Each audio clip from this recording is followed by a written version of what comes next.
Red Dead Redemption 2, whether you enjoy it or not, offers a stunning amount of immersion and detail.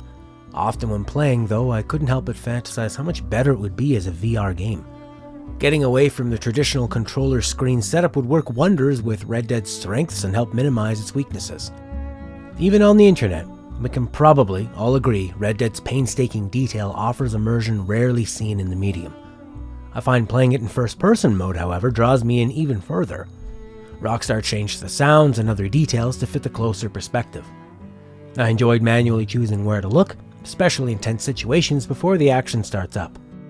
Inching up on a suspenseful scenario while keeping an eye out for an ambush felt great.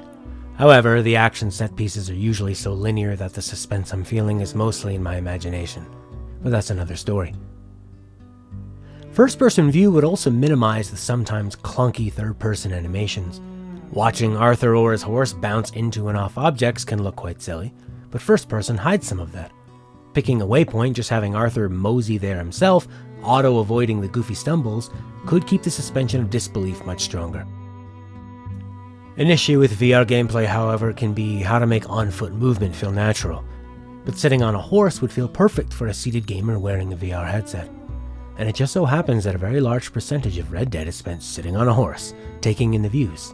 A natural fit. I'd argue Red Dead works better as an interactive experience than a traditional game. The mechanics and choices are rarely challenging, mostly amounting to the player following linear paths from one set piece to the next. In story missions, of course, you can have a whole open experience when you're fishing or making coffee. While I found many of these to be dull while holding a controller, usually just holding L2 and X and watching what happens, in VR it would put much more emphasis on the experience Red Dead offers in spades.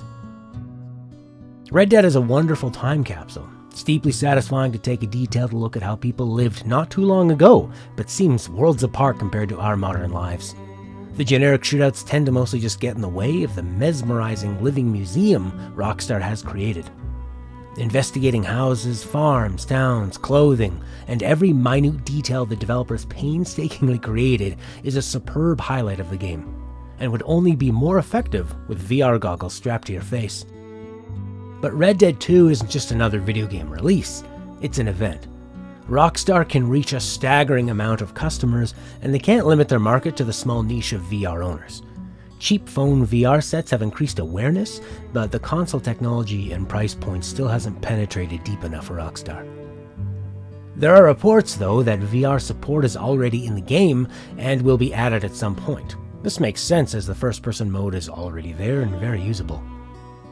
While it's exciting to think we could experience Red Dead in VR soon, I can't help but think Rockstar's next big breakthrough will be the first must-own VR event.